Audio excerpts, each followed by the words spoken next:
So today's webinar is about making the right choices when you are transferring schools so that you can graduate on time and without overpaying. Tonight, we are going to focus on three things: how course credits transfer, how costs can add up, and how to build a realistic plan to complete your program.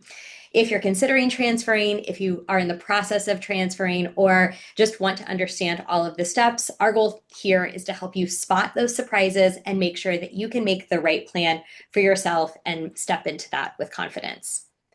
My name is Ali Danziger. I'm the Chief Marketing Officer at Ascent Funding, where we are deeply focused on helping students plan, pay for, and succeed in and after school.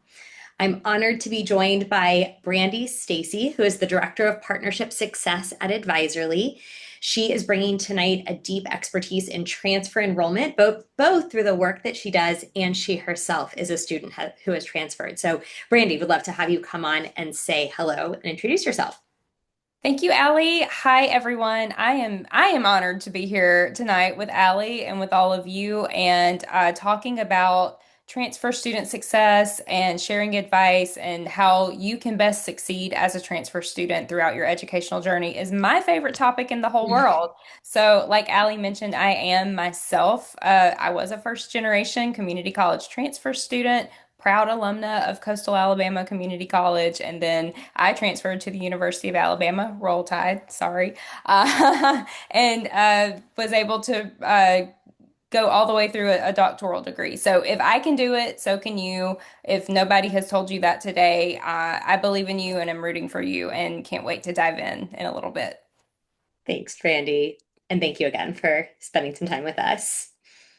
So, first, I just am going to start by talking about something really important. Most transfer students do not overpay because they chose the wrong school or the wrong path or didn't try hard enough. What actually happens is that after a student has already committed to the transfer, that's when they learn that credits do not transfer. After you've already paid your deposit, after you've moved, and after you are like so pot committed to this experience. And so, that's why we want to make sure that we are properly educating everyone and preparing you for that situation. So, what happens is, again, you've committed, and then you discover that some of the credits don't apply the way that you expected. And even after a few credits fall out, that's when the clock starts ticking. One missed requirement can mean an extra semester. And an extra semester doesn't just mean extra tuition, that can also mean extra housing, fees, lost wages, and then leads to possibly more borrowing.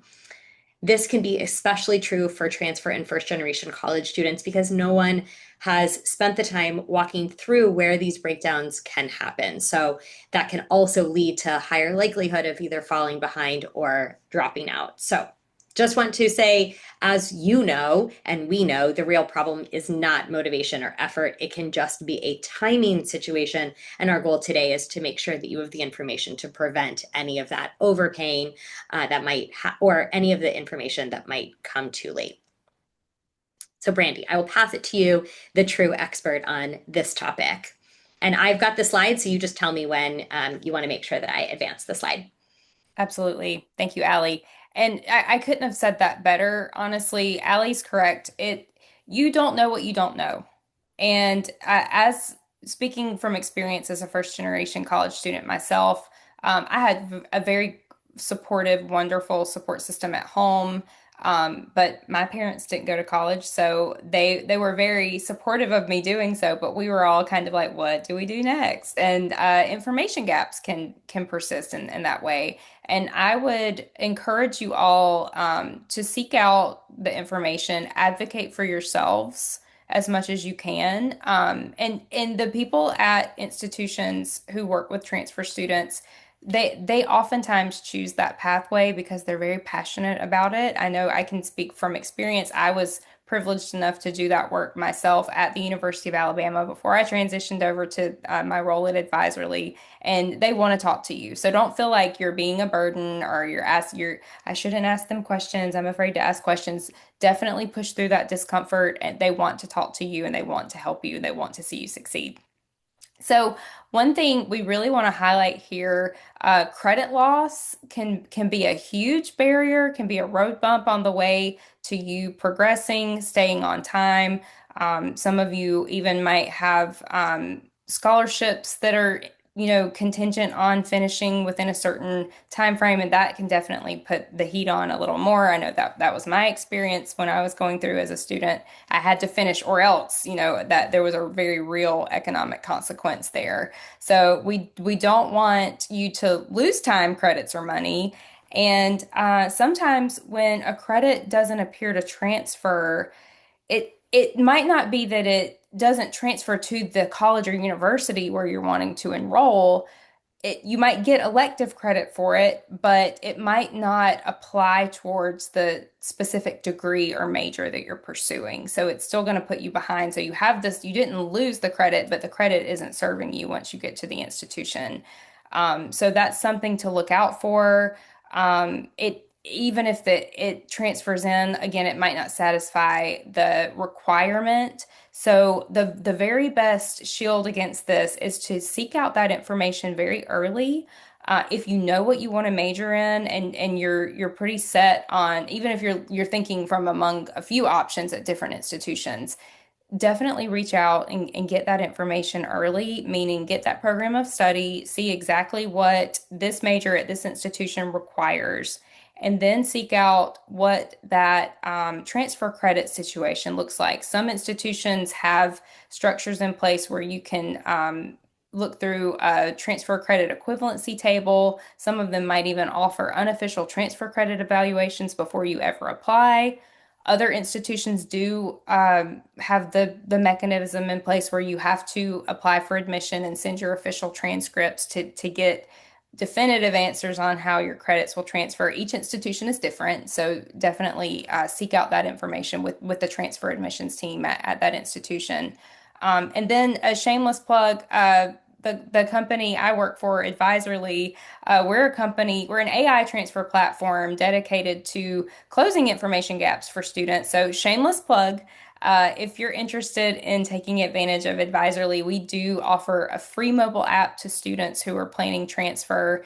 You can scan that QR code on your screen, and you're seeing kind of an example of what that looks like. You can connect with partner institutions, colleges, and universities on the platform, kind of shop around and get comparison information about how to transfer there, what the institution is like, different scholarships or cost of attendance. And we even have the capability for you to get unofficial transfer credit evaluations through Eddie Navigate on the platform. So I definitely encourage you to check that out, scan that QR code, download the app, and consider Advisory just another possible tool in your toolkit to prevent credit loss as you transfer. It's a And great resource. So thank you for sharing that with everyone.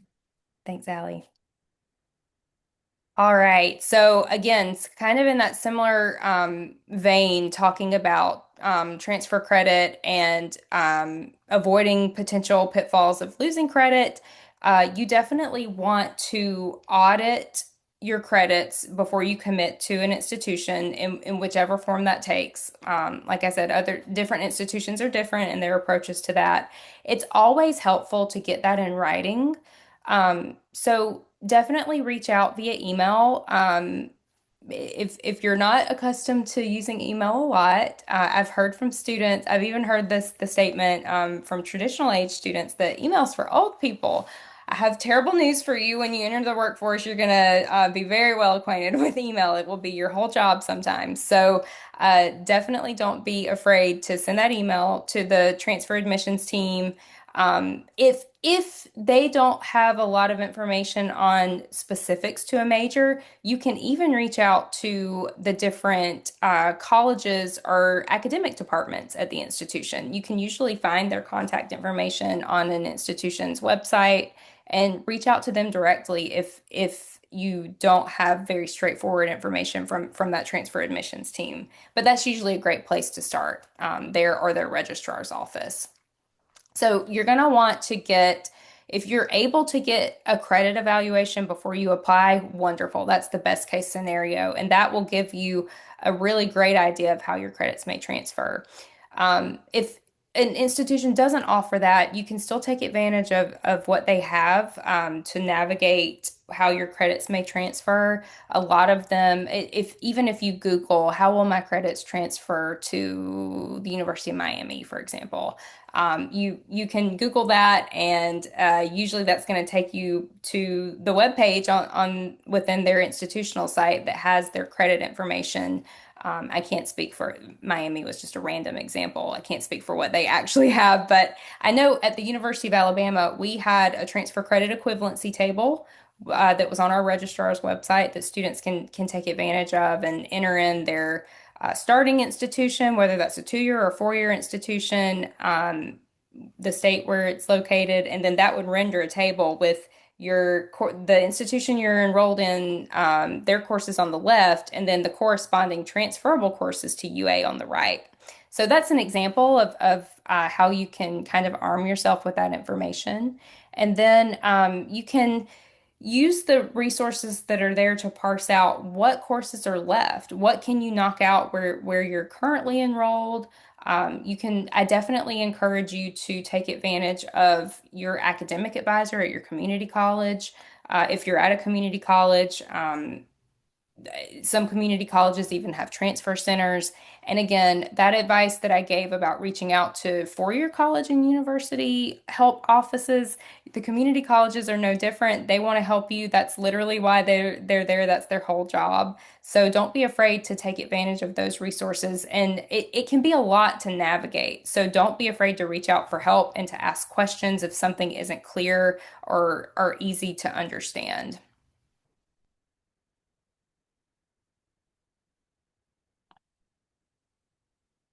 All right. So moving right along, if you're thinking about how to best advocate for yourself, there are some questions that are top of mind. Which of my credits reduce required coursework for this specific degree? That goes back into the planning piece where you're working with the resources that you have. You have that program of study for the major that you're interested in. You can take that back to your academic advisor at your current institution and ask them, help get them to help you plan out what courses you want to take to put you in the best possible position to transfer and to transfer, on time and not lose any time credits or money. You want to make sure how many total credits will I need after transfer to graduate? Every institution is different, but they have some institutions have rules around how many credits you can transfer in that will apply to a certain degree. So you want to be mindful of that. I know it's more common than it was many years ago for students to have attended multiple institutions before they land at their final home to finish out their degree. And that, like I said, that's certainly common. Nothing wrong with that path. A lot of students take that path, and you take the path that works the best for you. But just be mindful Hmm. as you're accumulating credits that you are, um, you know, mindful of the policies of the institutions that you're interested in transferring to so that you're not taking too many.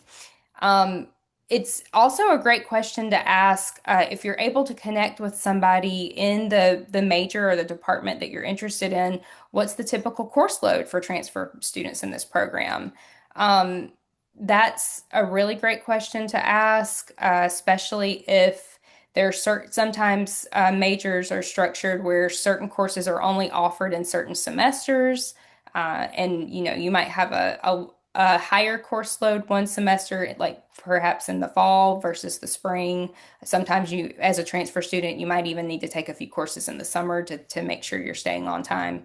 That's another great question to ask as you're gathering that information and planning for transfer. What commonly delays graduation for students with my background? Another pitfall I will highlight because it was my story. Some majors are structured at four-year institutions where there's a lower division and an upper division of required coursework. Hmm. So the lower division coursework encompasses what you have to take in those first few years of your college education in order to officially be in the major that you're interested in. So, for Hmm. example, I was a marketing major. There were certain core courses in addition to the general education requirements that I had to complete by the end of my second year of college in order to start on time in the marketing program Okay. as a junior classified student. So you want to make sure if a major is structured that way, get that information as soon as you can. Because had I not finished all of the lower division courses, I would not have been able to begin any of my upper division courses, effectively not starting my major on time, even though I ha would have had that junior class standing. Brandy, I've heard that story so many times. So I think Mhm. that is such an important thing to talk to the school about. Sorry, Yes, keep going. yes, I just wanted to absolutely. chime in that Oh like you're yeah, not alone in that experience. for sure, Allie. And it's unfortunate that that is still a point of confusion, but it's again, it's one of those things you don't know if you don't know.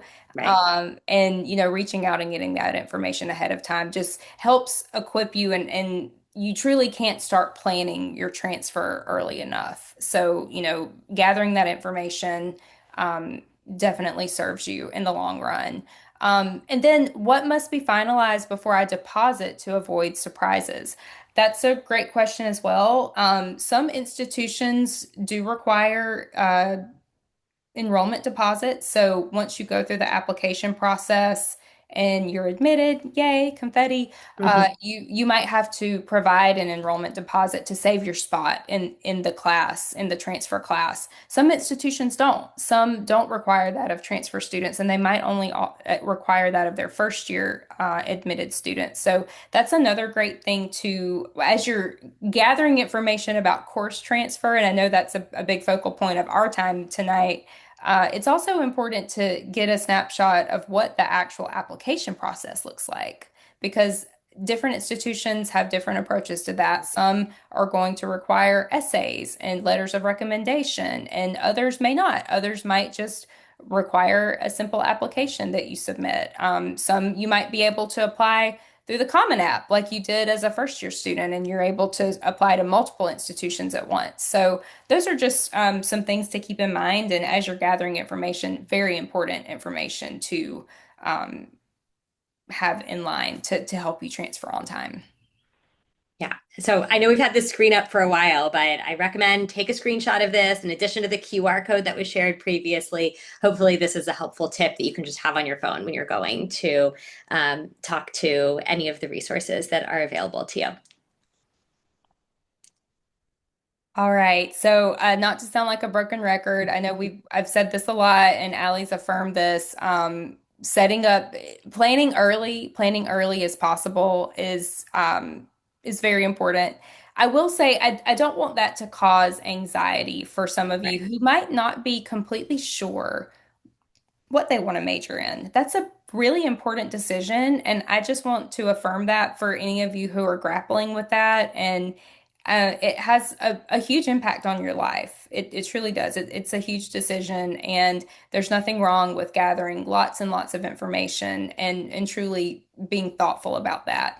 As a transfer student, however, you are put at a little bit of a time disadvantage because you don't have as much time to figure that out as a first year student might have to shop around and change their majors. But if you change your major, it's also not the end of the world, and you can absolutely still navigate that. It just understand that that might add a little bit more time and expense to your journey. So with that said, you do want to plan. A little bit of planning does go a long way. I know I did hit the example of checking about lower division versus upper division if a major is structured that way. So I won't belabor that point.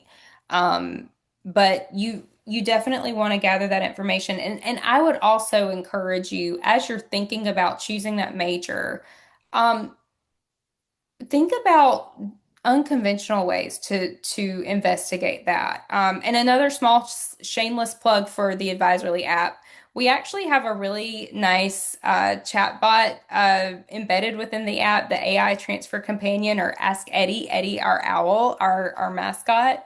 It works very similar to Claude or ChatGPT, whatever AI chat service you might already use in your life. Eddie is a great way to kind of parse out what you might want to major in. If you're not sure, you can start that conversation within the Advisory app, within the AI Transfer Companion, and ask, tell it what you're interested in. What are your strengths? What do you enjoy doing? What do you feel like gives you purpose? What would you feel really motivated to do every day for a job? And Eddie can give you great advice on different career paths and the majors that are connected Love to them. that.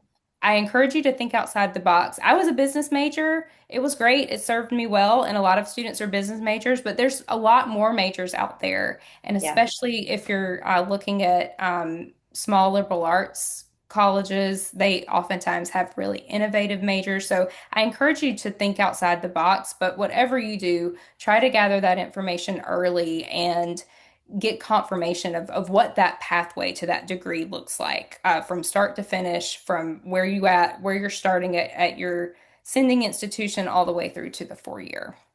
Yeah. And I'm going to go off script for a second here, Brandy, but like another, I think, helpful point that I do share with students a lot when I'm offering more of like career coaching is that what you think you're going to do today may be completely different than what you're going to end up doing in your career down the road. And all experience is valuable experience. So if you're mostly through a major and realize like that this may not be the career path that you see yourself in. Yes, you want to get all of the experience educationally as possible, but at the same time, just jumping into the field, getting experience in that field, or using that education pathway to build the right story to get into the career path that you think you want to go into. There's lots of ways to get there. So it's not a linear path to build a career, and it's okay to change majors, and it's also okay to major in something that does not end up being what you become when you grow up. So, Very well said.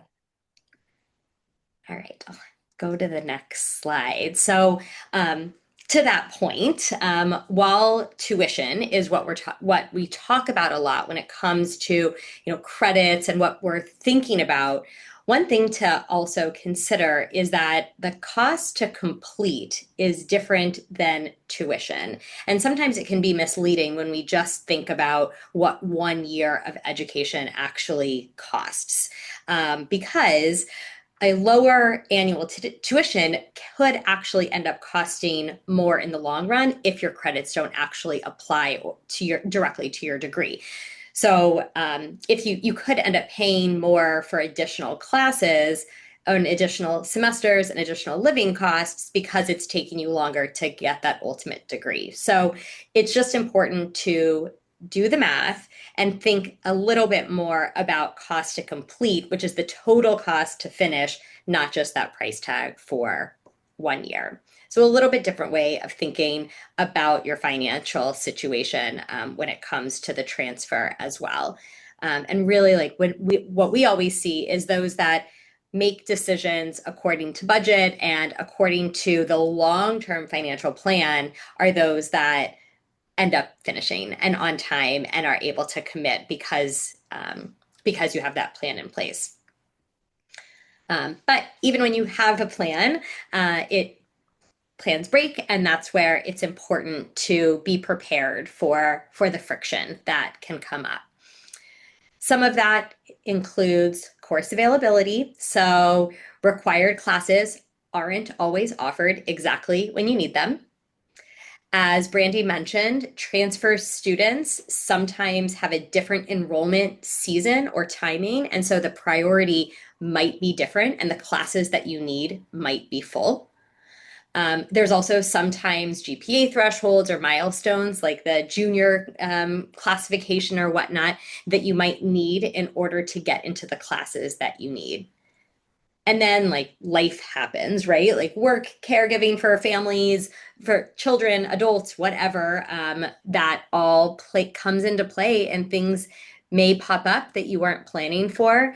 That can mean taking a semester off or taking less classes, which, as we just said, like might mean less per year in tuition, but that might end up meaning more housing, more fees, more borrowing in the long term that you want to make sure to plan for. So, Brandy, I'll pass to you on some helpful ways to plan for that and reduce that impact. Absolutely. Thank you, Allie. So, talking about course availability, it's very important to build that buffer, have a backup plan. Like I mentioned earlier, sometimes required classes are only offered certain times. Going back to having that information up front. In fact, if you're able to bake in a meeting with a Right. a faculty member or an advisor at the institution you would like to transfer to in that major, if you know the major that you want to pursue, if you're talking about the program of study, ask them if that's not apparent on the sometimes it will say, only offered Mhm. in fall semesters or whatever. Ask if that's not apparent and ask them if there are any hidden aspects of that program of study or something to look out for as you're planning your transfer to the institution. So definitely have a backup plan. So looking at registration priority, definitely find out when you're able to register. It is very common for transfer students to not get the same priority registration as first years sometimes. Sometimes you might be able to register along with your class rank, however you're transferring in. And by class rank, I mean the year you're in. If you're a junior, senior, etc. It just depends. So understanding what that institution's policy is, usually the registrar's office has information on that where you would go to find the academic catalog, the academic calendar, when the breaks are. That's another part of planning in and planning your timeline. So just know when that is, set an alarm, set several alarms and reminders, and be ready right there on the dot whenever you can register to get the classes that you need. So yes, program gatekeeping. Sometimes, unfortunately, it's difficult for transfer students to gain entry into some of these majors at four-year institutions, or there might be those GPA thresholds. So, plan for the reality. Use those realistic timelines, not necessarily best case estimates there. Knowing where that risk is, you're then able to, prepare for that and knowing if it's a very competitive program early on, you know that you'll need to keep your GPA as high as possible. Take advantage of those tutoring services that are available. I definitely did it. That's the only way I passed trig. Never been so proud of a C in all of my life. So don't be ashamed or afraid to seek out those resources. And then, of course, like Ali said, life does happen. It happens to the best of us. Just because you're in college doesn't mean the rest of your life stops. Definitely align those costs to time. Borrow and budget based on that realistic completion and not necessarily optimistic. You want to be brutally honest with yourself when budgeting. And I say that from experience. And think about all of the things that go into your budget. And it's not a bad idea to also look into cost of living at the institution where you want to move, especially if you're moving cities. Getting that information up front helps you plan for all of those contingencies, especially if you experience any life interruptions along your way. Great. So, to sum it all up, we are just trying to help everyone get as much information as possible and the resources available so that you can plan ahead and be better informed to make these smarter choices. Transferring is a really exciting part of the journey. And we are here, both of us, to support you in that, just making sure that you have the plan to hit that timeline and to reach your graduation goals. We shared the app before. So here's the QR code again to please take advantage of that. It sounds like there's some amazing resources there that I'm really excited to go check out. We also launched a scholarship just yesterday for $1,000 for transfer students specifically. No essay or GPA required. Should just take a minute or two to apply for that. And that is running all the way through September of 2026. So if you take one thing away from today, please just make sure that you have the critical information that you need before you lock in on any decisions and stay flexible through that. But Brandy, thank you so much for joining tonight. Your information was so helpful, as is your real world experience. Sounds like you've been able to help so many students and will continue to help so many students on their journey. So thank you so much. And thank you to all of our participants for joining tonight.